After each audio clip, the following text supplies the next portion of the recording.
खामोश वाकयात में नए आने वाले दोस्तों से गुजारिश है कि चैनल को जरूर सब्सक्राइब करें और बेल आइकन पर जरूर क्लिक करें ताकि हर नई आने वाली वीडियो का नोटिफिकेशन आपको बर वक्त मिल सके। तो चलते हैं आज के एपिसोड की जानिब।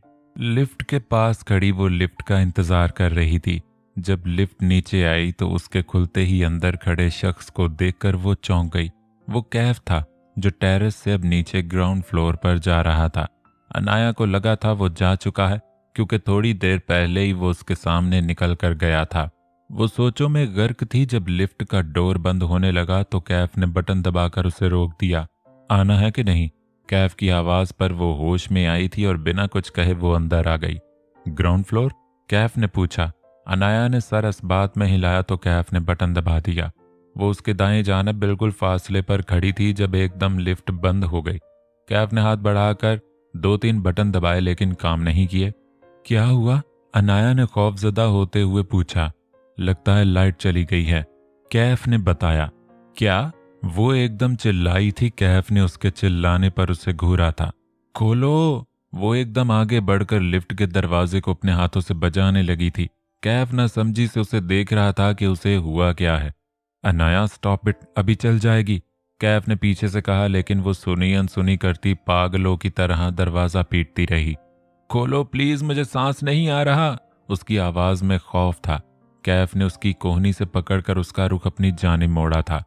रिलैक्स, मैं मैनेजमेंट को कॉल करता हूँ, उसने कहते साथ ही कॉल की थी, लेकिन दूसरी जानिब से बताया गया कि लाइट तो गई ही नहीं। यकीनन किसी फनी खराबी की वजह से लिफ्ट बंद हुई थी। उसके फोन बंद होने पर अनाया ने मुंतजर नजरों से उसकी सिमत देखा। लाइट नहीं गई, लिफ्ट खराब हो गई। कैफ के बताने पर वो गहरे गहरे सांस लेने लगी। मुझे सांस नहीं आ रहा, वो एकदम रूहान सी हुई थी। रिलैक्स, कुछ नहीं होगा, मैं हूं ना यहाँ, कैफ ने उसे दिलासा दिया। वो दोबारा से घबराती लिफ्ट के दरवाजे को खोलने की कोशिश करने लगी। कैफ सही मानों में अब फिक्रमंद हुआ था। अनाया यहाँ देखो मेरी तरफ। कैफ ने उसे अपने हिसार में लिया था। वो अब भी जोर जोर से सांसें ले रही थी। मैं मरने लगी हूँ। शट अप, कुछ भी नहीं होगा, थोड़ी देर की बात है, ये खुल जाएगी, फिर हम बाहर होंगे। कैफ ने दोनों हाथ उसके चेहरे पर रखे थे, फिर जल्दी से अपने कोट की जेब से फोन निकाला और मैनेजमेंट पर बरस पड़ा। अगर 5 मिनट में लिफ्ट ना चली तो मैं तुम लोगों का होटल बंद करवा दूंगा। कैफ धमकी देता फोन बंद कर चुका था और वापस से उसकी जानिब मुतवज्जे हुआ, जो अब रोना शुरू हो चुकी थी। इधर आओ, यहाँ बैठो। कैफ ने उसे नीचे बैठाया और खुद भी साथ बैठ गया। वो उसके हिसार में थी। कैफ, मेरा सांस बंद हो रहा है, वो गहरे सांस लेती बमुश्किल बोली थी। तुम इस तरफ ध्यान नहीं दो, कुछ और सोचो और अपनी आंखें बंद करो, कैफ ने कहा तो वो उसकी बात मानती आंखें बंद कर गई। अब कुछ अच्छा अच्छा सा सोचो। कैफ उसका ध्यान यहाँ से हटाना चाहता था जिस पर वो कामयाब भी हो चुका था। वो अब उसे नॉर्मल लग रही थी। दोनों लिफ्ट की दीवार से टेक लगाए बैठे थे। चंद सानिये यूं ही गुजर गए। तुम ठीक हो? कैफ ने पूछा, जिस पर अनाया ने सर हाँ में हिलाया। वो अभी भी आंखें बंद किए हुए थी। सब ठीक हो गया है कैफ, हम साथ हैं, मैं खुश हूं, अब हम कभी। वो बोलते बोलते रुकी थी। कैफ उसकी बात पर चौंका था। उसे समझ नहीं आया वो क्या कहना चाह रही है। शायद कैफ ने उसे अच्छा सोचने का कहा तो वो अपने और उसके बारे में सोच रही थी। अनाया ने धीरे से अपनी आंखें खोल दी। हम कभी दूर नहीं होंगे, वो सब झूठ था, है ना? तुम मुझे कभी धोखा नहीं दे सकते ना? वो बच्चों की तरह सवाल कर रही थी। कैफ ने सर नफी में हिलाया। तुम सिर्फ मुझसे प्यार करते हो ना? कैफ को यूं अचानक इस सवाल की तवक्को नहीं थी। सिर्फ तुमसे। अब हम कभी दूर तो नहीं होंगे ना? कभी नहीं। पता है मुझे कितना खौफ आता है अकेले रहने से, वो सब बिल्कुल मासूम से बच्चे की तरह बता रही थी। तुम मुझे अब रुलाओगे तो नहीं? एक और यकीन दहानी चाहिए। नहीं, कैफ ने जवाब दिया। वो फिर से सांस भरने लगी। कैफ जल्दी से उसके करीब हुआ था। मैं मरने वाली हूं, वो रोने वाला मुंह बनाए कह रही थी। कहा ना कुछ नहीं होगा, कैफ कहता अपने पास नीचे रखे फोन को उठाकर दोबारा कॉल की थी तो बताया गया कि लिफ्ट सही करने वाले अपना काम कर रहे हैं। कैफ ने सुकून का सांस लिया था। तुम मेरे मरने के बाद उस स्टेला की बच्ची से शादी तो नहीं करोगे ना? इस सिचुएशन में भी वो स्टेला को नहीं भूली थी। कैफ उसकी जेलसी पर बेख्तियार मुस्कुरा उठा। कैफ ने लब दांतों में दबाकर सर नफी में हिलाया था। अनाया ने सर उसके शाने पर रखा था। हाँ, उसको छोड़कर किसी से भी कर लेना, वो बेरब्त अल्फाज में बोलती जा रही थी। नहीं, एकदम उसने सर उठाया था। किसी से भी नहीं करनी, उसने आंखों से घूर कर तंबीह की थी। कैफ ने भवें उचकाई थी। वो दोबारा से सर उसके कंधे पर रख चुकी थी। अनाया ने एक गहरा सांस भरा था। कैफ मुसलसल मुस्कुराता जा रहा था। क्यों क्यों क्योंकि तुम मेरे हो, ये कहकर वो बिल्कुल चुप हो गई थी। कैफ को लगा वो वैसे ही खामोश है, लेकिन 1 मिनट तक वो ना बोली तो कैफ को तशवीश लाहक हुई। कैफ ने चेहरा उठाकर देखा तो वो बेहोश हो चुकी थी। शिट, कैफ के मुंह से निकला था और साथ ही लिफ्ट चल पड़ी थी। कैफ ने जल्दी से अनाया को अपने बाजू में उठाया था और जैसे ही लिफ्ट का दरवाजा खुला तो होटल का मैनेजर और 3 बंदे खड़े थे। कैफ ने मैनेजर से अनाया का बैग उठाकर लाने का कहा था, जो लिफ्ट के फर्श पर ही पड़ा था, और खुद से लेकर बाहर अपनी गाड़ी तक आ गया था।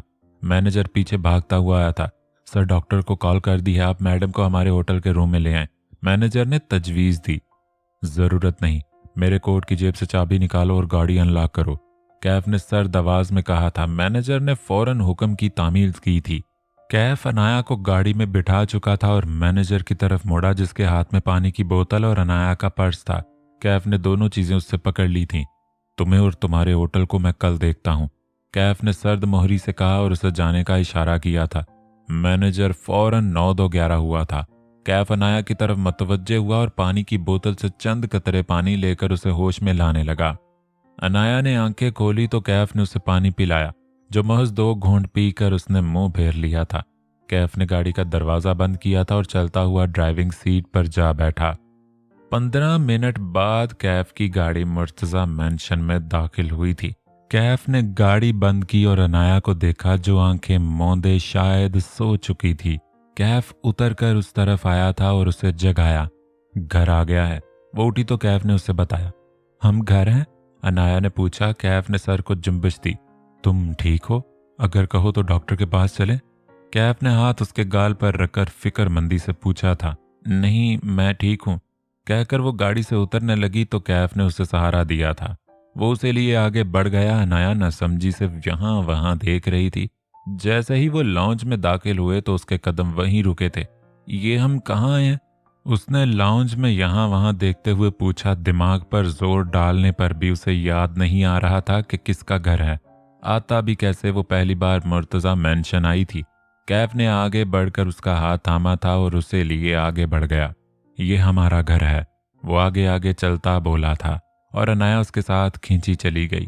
कैफ उसे अपने बेडरूम में लाया था और दरवाजा बंद करता उसी दरवाजे के साथ अनाया को लगाया था और खुद वो उसके सामने दीवार बना खड़ा था। अनाया ने सर तिरछा करके कैफ के पीछे देखा था, जहां सामने ही कैफ का बड़ा किंग साइज बेड था। फिर वापस से कैफ को देखा था। उसने लबों को वाह किया था कुछ कहने के लिए, लेकिन कैफ ने उसे बोलने का मौका ही नहीं दिया था। सूरज की रोशनी हर सू फैली सुबह होने का पता दे रही थी। रोशनी की किरणें मुर्तजा मैंशन पर पड़ती एक खूबसूरत मंजर पेश कर रही थी। कैफ के कमरे में नजर डाली, जहां अनाया बेड पर एक हाथ गाल के नीचे रखे करवट के बल सो रही थी। थोड़ी देर मजीद गुजरी जब अनाया बेदार हुई और सीधी होती, अब वो चित लेटी गायब दिमागी से ऊपर लगे बंद पंखे को देख रही थी। फिर उसने यहां वहां नजर घुमाई तो खुद को अनजान जगह पाकर वो एकदम चौंक कर उठ बैठी। लेकिन जैसे ही हवास बहाल हुए तो गुजरी शब के सारे मनाजर जहन के पर्दे पर उजागर हुए। कैफ का लम्स, उसकी सरगोशियां, जसारतें याद करते ही दिल बेहंगम सा हो गया। उफ, ये मैं कैसे कर सकती हूँ? दोनों हाथ सर पर रखे वो पशेमान नजर आने लगी। दोनों टांगों के गिर्द बाजुओं का हल्का बनाए बैठी अब वो सब के बारे में सोच रही थी। फिर उसने निगाहें उठाकर देखा, जब नजर सामने दरवाजे के पास रखे काउच पर पड़ी, जहां उसका दुपट्टा आधा काउच और आधा फर्श पर गिरा पड़ा था। वो जल्दी से बेड से उठती दरवाजे तक गई और धीरे से दरवाजा खोलती उसने सर निकालकर बाहर झांका था, लेकिन कोई नजर नहीं आया। तो उसने दरवाजा वापस बंद कर दिया। इस बात का एहसास तो हो गया था कि वो कमरे में नहीं है, लेकिन शायद वॉशरूम में हो। ये सोचते ही उसने दाएं जानिब वॉशरूम की तरफ कदम बढ़ाए और हैंडल पर हाथ रख के उसे खोला और वो खुल गया। मतलब वो वॉशरूम में भी नहीं था। उसने पलटकर पूरे कमरे में नजर डाली थी। ड्रेसिंग रूम का दरवाजा तो पहले ही खुला था, तो इससे जाहिर था वो वहां भी नहीं है। उसे समझ नहीं आ रहा था क्या करे, बाहर जाए या ना जाए, लेकिन वो अब कमरे में बैठी तो रह नहीं सकती थी। लेकिन बाहर अगर कैफ के घर वालों में से कोई हुआ तो वो क्या करेगी, और खुद वो कहाँ चला गया था। अनाया इस बात से नावाकिफ थी कि कैफ की फैमिली घर पर नहीं है। उसे झिझक सी महसूस हो रही थी। अनाया ने वॉल क्लॉक देखी जो दिन के 12 बजा रही थी। फिर कुछ सोचकर वो वॉशरूम की जाने बढ़ी थी। थोड़ी देर बाद वो फ्रेश होकर बाहर निकली और गीले बाल लिए ड्रेसिंग रूम में दाखिल हुई। पहले अपने बाल ब्रश किए, फिर खुद पर परफ्यूम किया, आईने में अपने हुलिये पर नजर डाली और फिर हिम्मत करते हुए कमरे से बाहर निकल आई। साइमा बेगम, हैदर और नूर डाइनिंग टेबल पर नाश्ते कर रहे थे। साइमा बेगम कुछ परेशान नजर आ रही थी। उन्होंने हैदर की तरफ देखा जो नाश्ता करने के साथ साथ अपने फोन पर मसरूफ था। हैदर, मुझे तुमसे कुछ बात करनी थी। उन्होंने गुफ्तगू का आगाज किया। जी मैं सुन रहा हूँ। उसने फौरन अपना फोन हाथ से रखा। नूर, तुम जरा देखो चाय बन गई है तो ले आओ, साइमा बेगम ने कहा तो नूर सर इस बात में हिलाकर डाइनिंग से उठ गई। कल तैयबा भाभी की कॉल आई हुई थी। मेरी उनसे घंटा भर बात होती रही। बातों बातों में वो तुम्हारी शादी का पूछने लगी थी। उनकी बात मुकम्मल होने से पहले ही हैदर बोल उठा। तो हैदर बदमजा हुआ था। पहले मेरी बात मुकम्मल होने दो, उन्होंने थोड़ा सख्ती से कहा था। वो इसलिए पूछ रही थी क्योंकि वो हसन के लिए नूर को पसंद करती हैं और रिश्ता लाना चाहती हैं, लेकिन तुम्हारी वजह से वो रुकी हुई हैं क्योंकि वो जानती हैं जब तक तुम्हारी नहीं होगी मैं नूर का सोच भी नहीं सकती। उन्होंने बात मुकम्मल की तो हैदर बिल्कुल चुप बैठा कुछ सोचने लगा। माँ, ये बहुत अच्छा रिश्ता है, आप मेरी वजह से रुके नहीं, उनको बुलवा लीजिए, हैदर ने कहा तो साइमा बेगम का दिल चाहा अपना माथा पीट लें। नहीं, तुम बता दो क्या चाहते हो आखिर। मैं क्या चाहता हूँ? उसने कंधे उचकाकर पूछा। हैदर, तुम नूर से बड़े हो, पहले तुम्हारी होगी फिर मैं कुछ नूर का सोचूंगी, उन्होंने तो टोक कहा था। और ऐसा फिलहाल नहीं हो सकता। अपना नाश्ता खत्म करता वो मुकम्मल फोन में मसरूफ हो चुका था। नूर भी चाय ले आई थी। उसकी बात पर साइमा बेगम बेहद गुस्से में आई थी।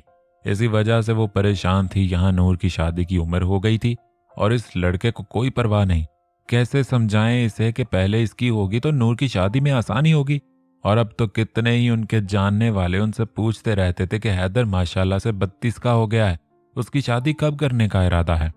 और वो ये कहकर बात बदल देती कि वो अपने काम की वजह से मसरूफ होता है। और अब उन्हें परेशानी इस बात की लाहक थी कि कहीं हैदर की वजह से तैयबा भाभी हसन की शादी कहीं और न कर दें। तैयबा फैसल साहब के बहुत पुराने ही और करीबी दोस्त इकराम साहब की जोजा थीं। उनकी ये दोस्ती इतनी गहरी थी कि घर आना जाना लगा रहता था। फैसल साहब के जाने के बाद भी इन दोनों खानदानों में सब पहले जैसा ही था। हसन की 2 बड़ी बहनें थीं जिनकी शादी हो चुकी थी और अब इकराम साहब और तैयबा बेगम हसन की शादी का इरादा रखते थे। हसन एक बहुत अच्छा लड़का था।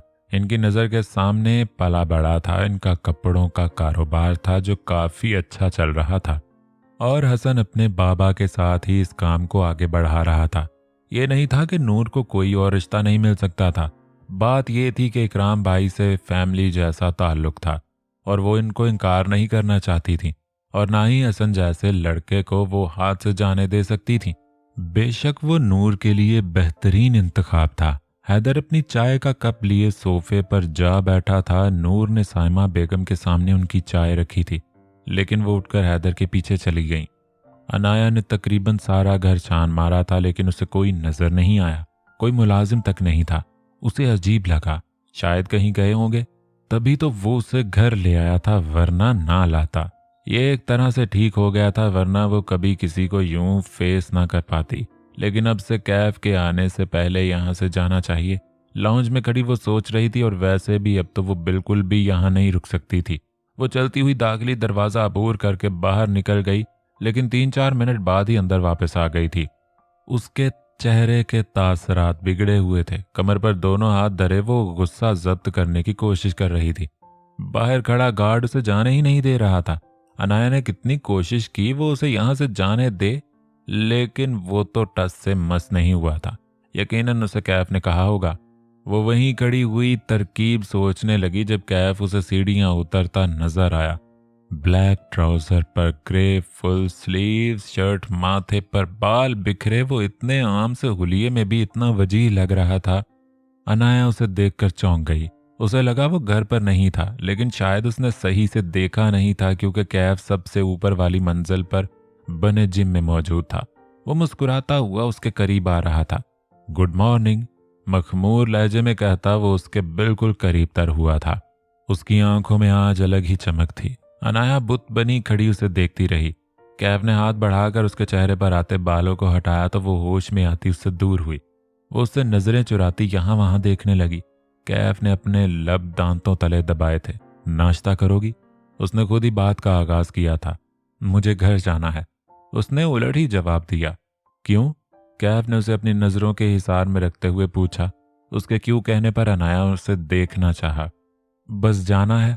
वो फिर से अपनी नजरों का जाविया बदल गई। उसकी खुमार से भरपूर आंखों में देखने की सकत न थी। अच्छा आओ पहले ब्रेकफास्ट करते हैं फिर चली जाना। वो उसका हाथ थाम कर उसे किचन में ले जाने लगा। नहीं, मुझे नहीं करना ब्रेकफास्ट। अनाया ने अपना हाथ उसके हाथ से निकाला था। कैफ ने उसे घूर कर देखा, फिर लाउंज में रखे इंटरकॉम तक गया और सर्वेंट क्वार्टर से कुक को बुलवाया। मुर्तजा मेंशन के सारे मुलाजम अपनी फैमिलीज के साथ बैक साइड पर बने क्वार्टर्स में रहते थे। चूंकि कैफ इन दिनों घर अकेला था, इसलिए वो सिर्फ यहाँ तब आते जब कैफ उन्हें खुद किसी काम के लिए बुलवाता। कैफ चलता हुआ वापस उसके सामने आ रुका। यहाँ से जाना है ना? कैफ ने उसे देखते हुए पूछा, जिसके जवाब पर अनाया ने फौरन गर्दन हाँ में हिलाई। तो ठीक है, नाश्ता कर लो, फिर पक्का जाने दूंगा। अनाया ने ना चाहते हुए भी उसकी बात मान ली थी। हैदर टीवी ऑन करता सोफे पर बैठा चाय पीने लगा था जब साइमा बेगम उसके सर पर आन पहुंची। हैदर, तुम चाहते क्या हो?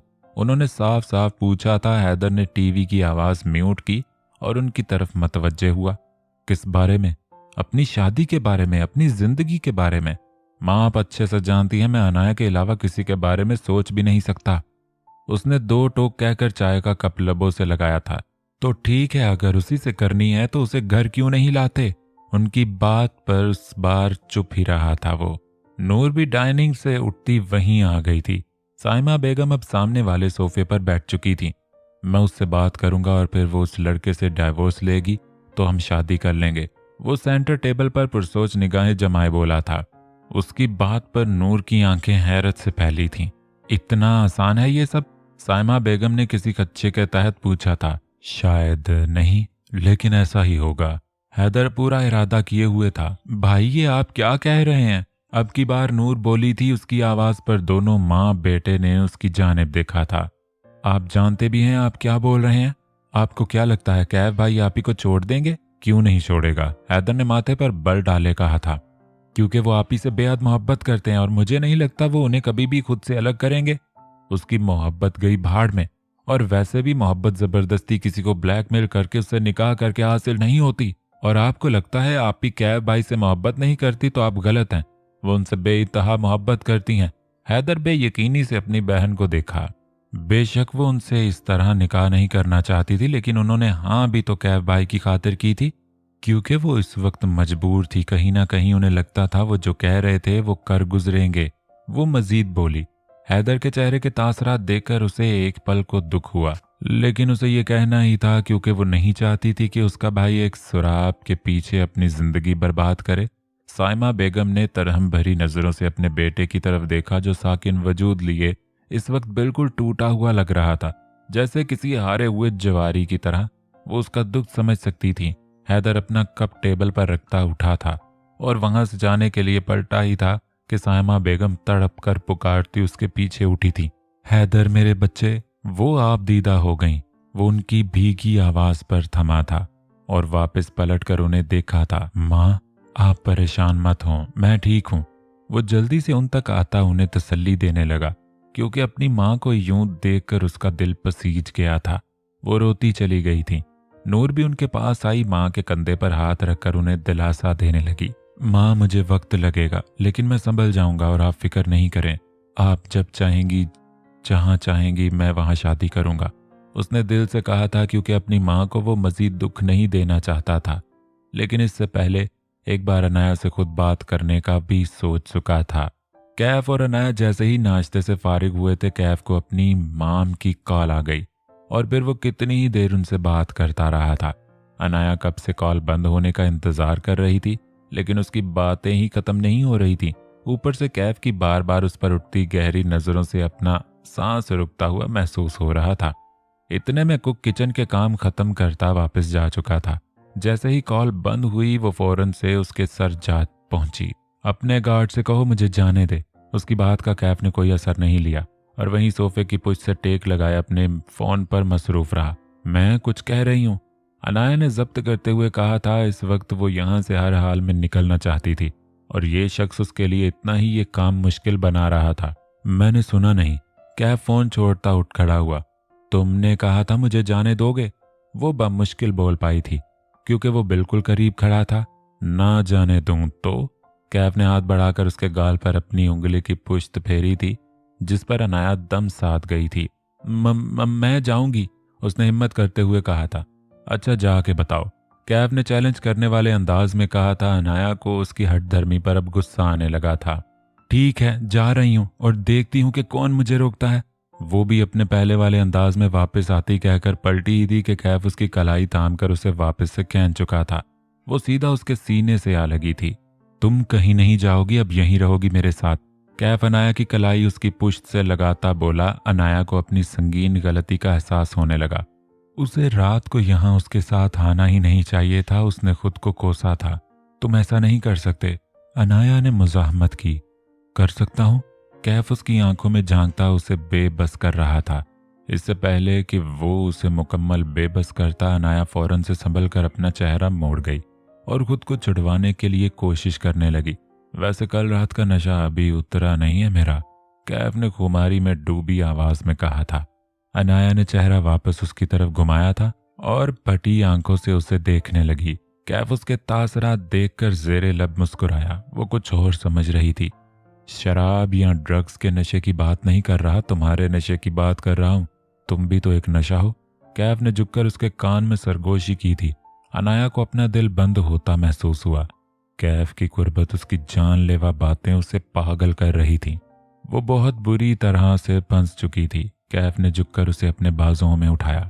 क्या कर रहे हो? नीचे उतारो मुझे। उसने फौरन एहतजाज किया था, लेकिन दूसरी तरफ परवाह किसे थी। वो उसे लिए आगे बढ़ने लगा। वो जोर जोर से टांगे मारती उसकी गिरफ्त से निकलने की कोशिश कर रही थी, लेकिन बेसूद रहा। कैफ सीढ़ियां चढ़ता अपने रूम में जा रहा था। मैं तुम्हारा सर फाड़ दूंगी कैफ।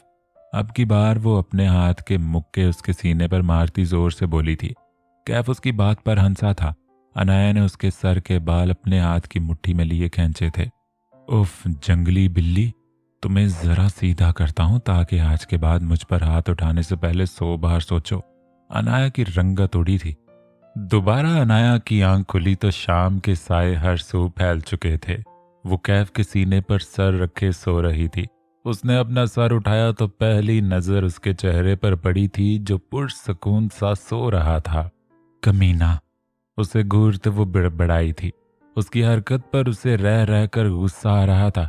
आहिस्ता से वो उससे दूर हुई थी और फिर अपना दुपट्टा जो आधा उसके नीचे था उसने आराम से निकाला था ताकि वो उठ ना जाए।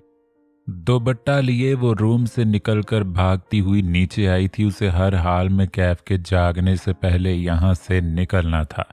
जैसे ही वो बाहर निकली, एक ठंडी हवा का झोंका उससे टकराया था। जाती सर्दियां थी, लेकिन शाम में अभी भी अक्सर ऐसी ही ठंडी रहती थी। वो अपना दुपट्टा फैलाकर खुद पर ओढ़ चुकी थी। गेट के पास आई तो गार्ड उसे ताला लगाता नजर आया। थोड़ी देर गार्ड से बहस करके आखिरकार वो वहां से निकलने में कामयाब हो चुकी थी, और ये इतना आसान नहीं था।